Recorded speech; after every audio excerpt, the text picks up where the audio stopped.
So, we actually have a couple of listener questions for you from our audience. Sure. This first one is from Jameel Owens of The Awesome Show, who was actually a guest on our podcast last year. And he wants to know, are we leaving too much responsibility on the table for police officers versus parents regarding police? Is he saying in the sense of preparing them for interactions? Because if that is the question, then no, I don't think so. Because as a parent, I can prepare my child for every situation imaginable. But if that police officer is not trained on how to interact with Black people first, and then individuals, disabled individuals, then it doesn't matter what I taught my child. Because if they're coming in with their own biases, then my child can do everything right and still manage to somehow do something wrong in that person's eye, which gives them the permission to handle the situation how they feel. So no, I definitely don't think that we're putting too much on officers. The onus is not on us as parents. I can't prepare my child to be able to deal with everybody's biases. They have to do the work themselves. So no, I definitely don't think so. Yeah. I actually remember something from his conversation that he was saying it's important to educate the police officers. I think he was Hmm. talking about doing town halls with parents of kids with autism to actually explain to the officers what it looks like and Exactly. what maybe to look out for, whether it's a bracelet or like a card in their pocket, if they're maybe avoiding eyes and um, maybe exhibiting like a tantrum, that it's not exactly defiant behavior. Hmm. And I think for the police, it's one interacting with Black people first, because we're not often not afforded the time to even show a bracelet or a card, Mm. because they're first dealing with, this is a Black person in front of me, and now I'm going to handle the situation as how I see fit. So one, they have to really be trained on how to deal with Black people first before we get through any of the other intersections, because we know that that is one that causes the most harm.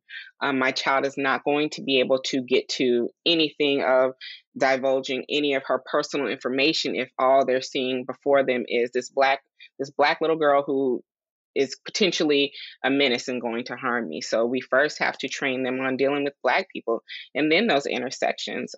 Yes, I'm all for training police officers, but they have to want it and they have to listen Mm. as well. Are you having conversations with your daughter about safety with police officers?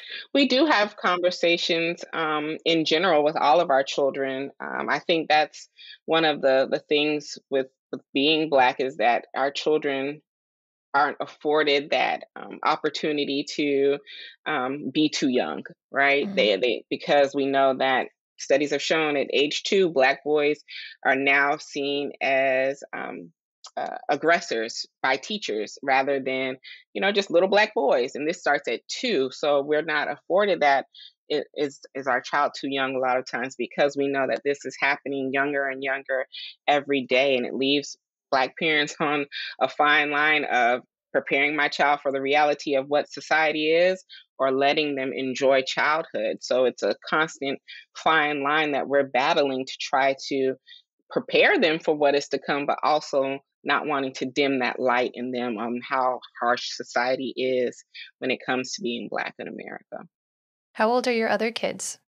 5, they're twins. Oh, are they boys or Boy, girls? girl. Oh, cute. Hmm. So, what is that like for you as a parent having those conversations?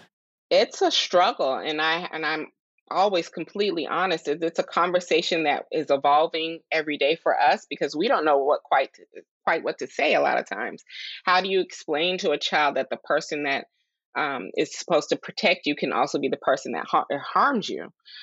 So it's, especially when you're taught about community helpers in the school and they see the police and they're like, they're supposed to be a community helper, but understanding that it is a real fear for us as a people, because we don't know how the situation can go. I know as a now 37-year-old Black woman that it would be very difficult for me to call the police, especially if I had to call the police on someone who was white, because I would be fearful of how that interaction would go.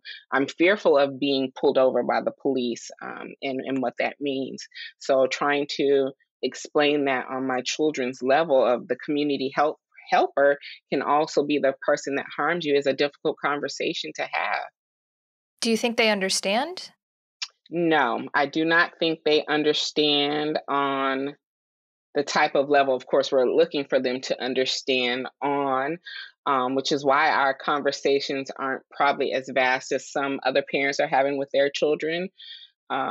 So yeah, I don't think they truly understand on that level. Having a conversation with them on that magnitude about, um, really racism is difficult to have with 5-year-olds and an 8-year-old who is autistic and has some comprehension issues. You've been watching Autism Knows No Borders. If you like this video, please give it a thumbs up and subscribe to our channel. Also, we'd love to hear from you, so let us know what you think in the comments section. Click here to watch this interview in its entirety. You can also find us on your favorite podcast app.